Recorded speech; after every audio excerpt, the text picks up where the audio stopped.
guys, welcome back to some more AFK Arena. Today we're going to be creating a 2022 guide.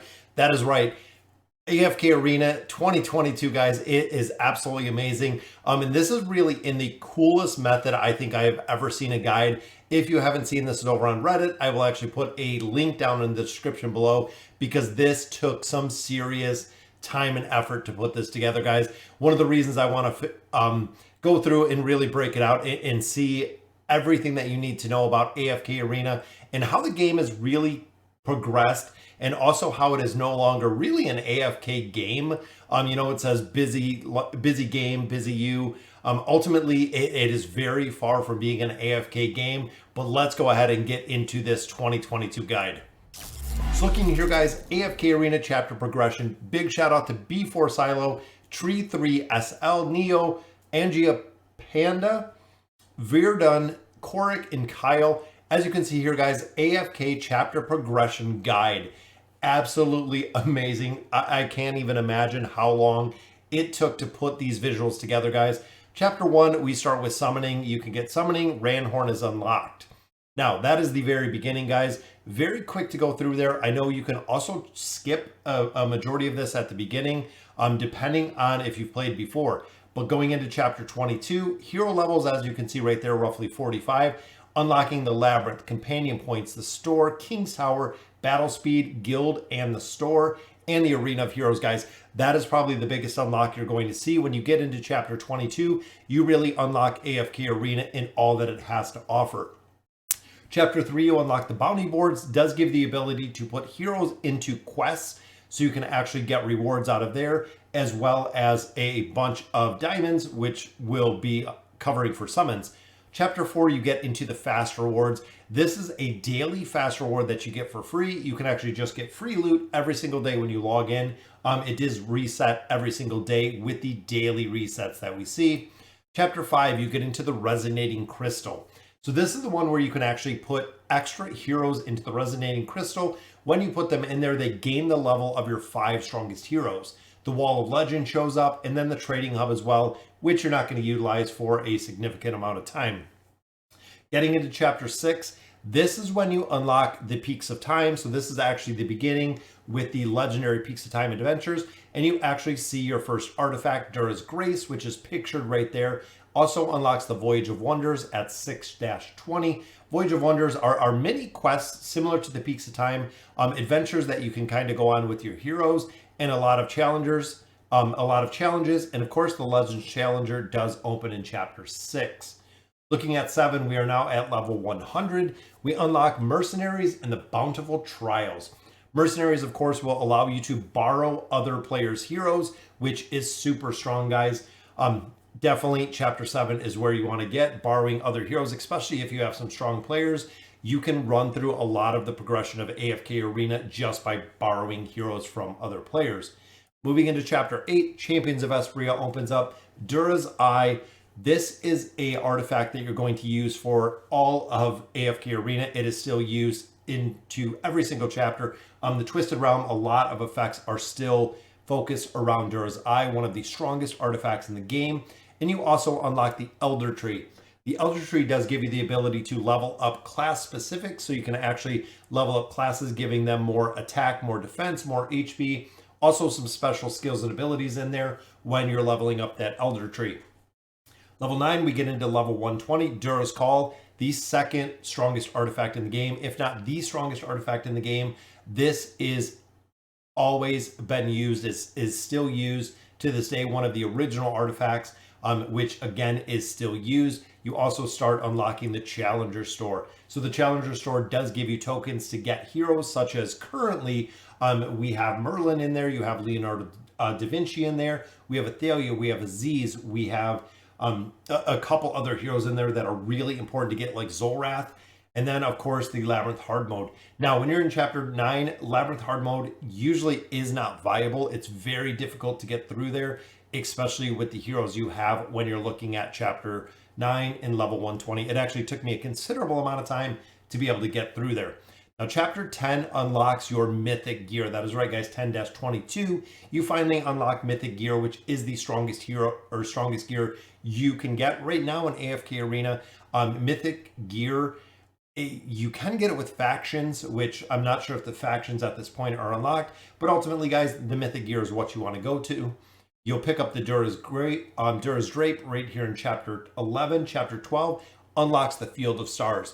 Now, the Field of Stars does give you a lot of additional benefits. Every single star has its own effect that it does when you unlock it. So as you continue through progression, as you continue through levels, you will actually continue to unlock that Field of Stars. So moving down the right-hand side, now we're in Chapter 13, 154, Twisted Realm unlocks.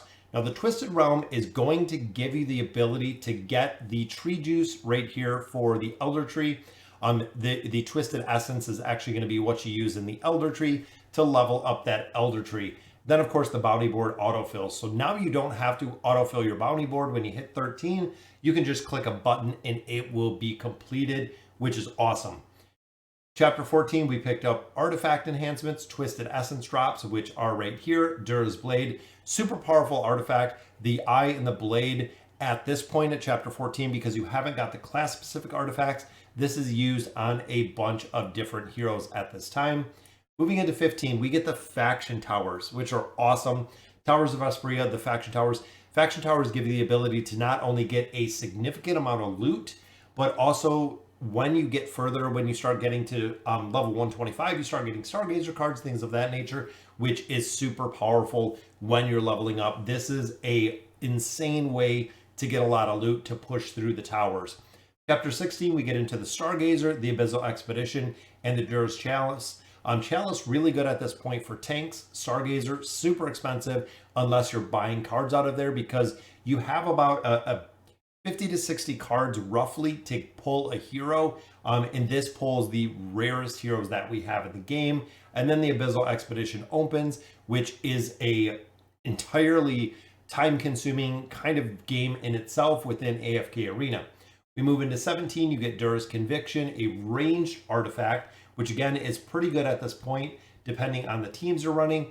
Chapter 18, we get the Oak Inn in the Misty Valley.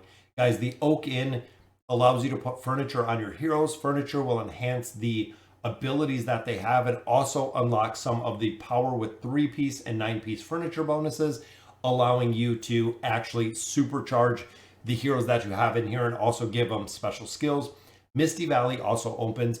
Chapter 18, Misty Valley is going to be pretty intense to get through. Even when I unlocked the Misty Valley, I could not push through it, or I could just get through a couple of stages, and ultimately had to wait till I was much higher to make it through the Misty Valley. Which brings us to some of the pivotal points in AFK Arena. Chapter 19, you unlock Silver Emblems. When you get to this point, you can actually start leveling up the signature items that are within your heroes, meaning that you could unlock, again, another layer of special abilities and also added stats on your heroes with these emblems. Chapter 20, we get into the Primordial Emblems. That actually is the gold one, or yeah, the gold one right over here. Or I think this is Primordial. This is Amplifying. Battle Speed, you can do the 4x speed now. Gold emblems are unlocked. And then the Hunting Fields, which if it is up.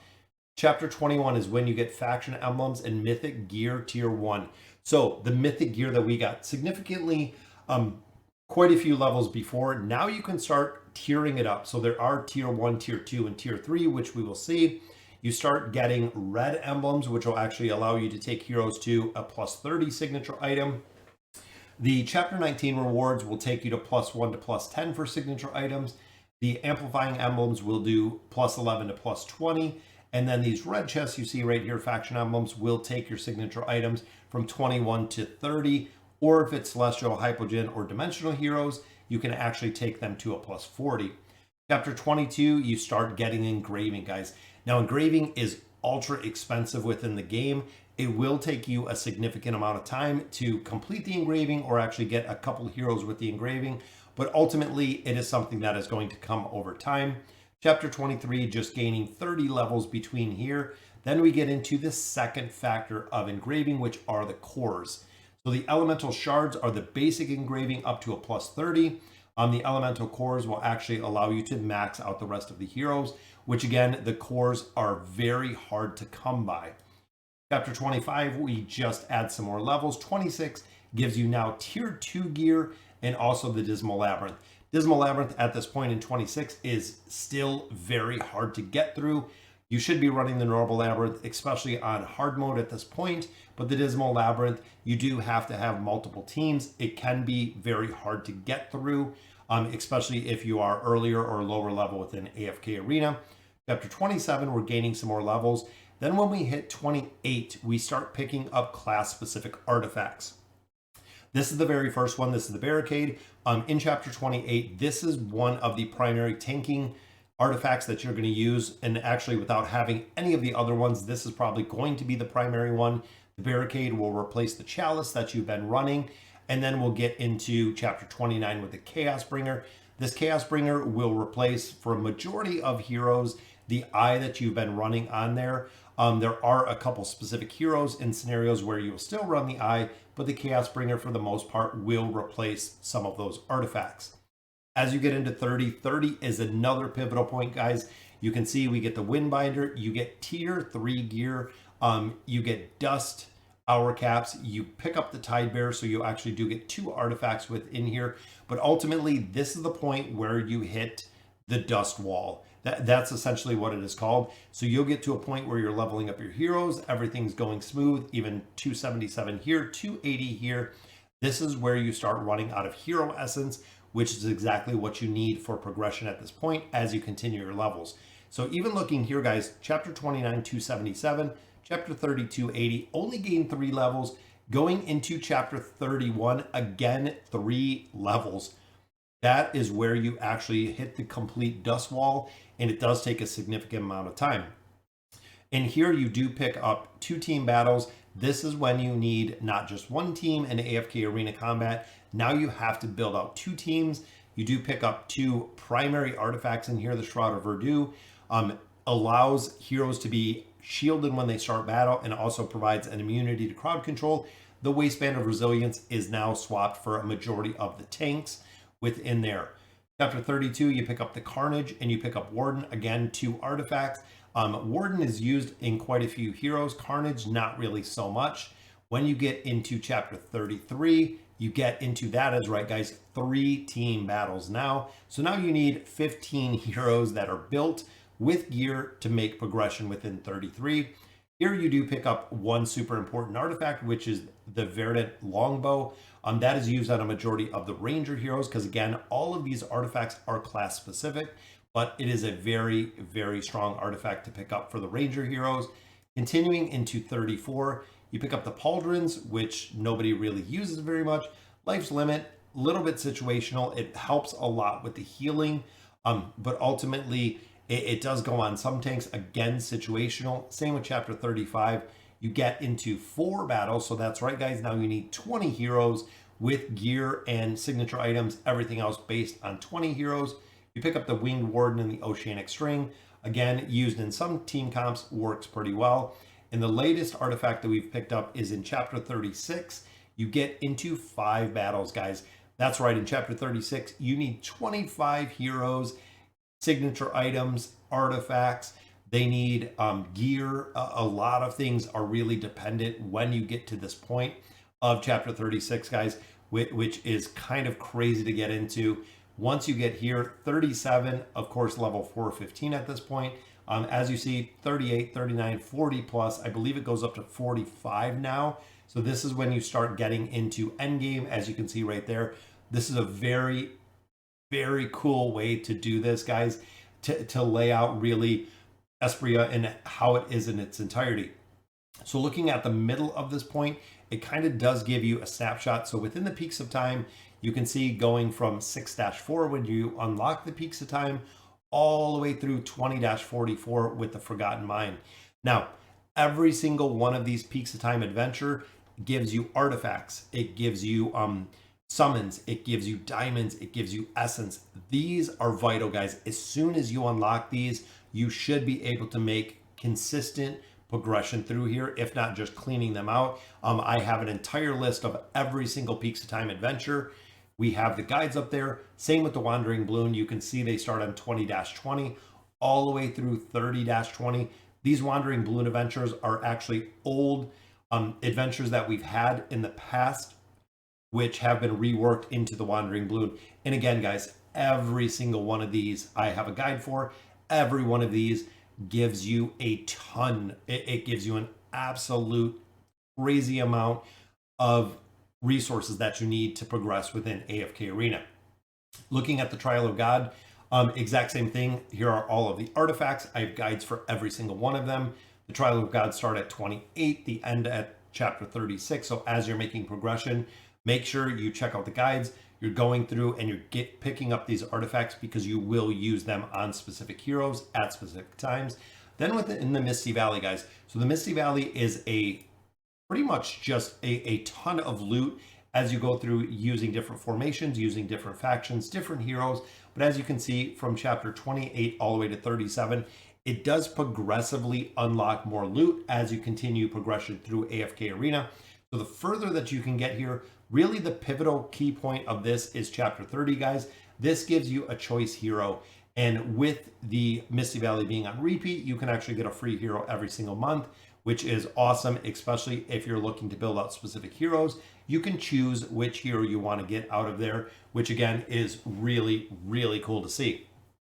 Again, guys, with this 2022 kind of guide, this gives you a very good synopsis of AFK Arena in its entirety, all the way from, chapter 1 where you start. I thought this was absolutely the coolest way that I've ever seen it. And in the way that this guide is put together, it is so easy to read with the visuals, with the pictures. You can really break out if you have questions about what chapter you're getting things, when it's going to be unlocked, things of that nature. You can definitely refer to this. Again, big shout out to all the content creators out there, guys, for making this. It takes an incredible amount of time to build these, and this one is absolutely crazy how they have built it. So guys, let me know in the comments what you guys think. It is very cool to see the AFK Arena chapter progression guide. And again, big shout out to all of the content creators for building this. So let me know in the comments what you guys think of it. And as always, thank you guys for watching.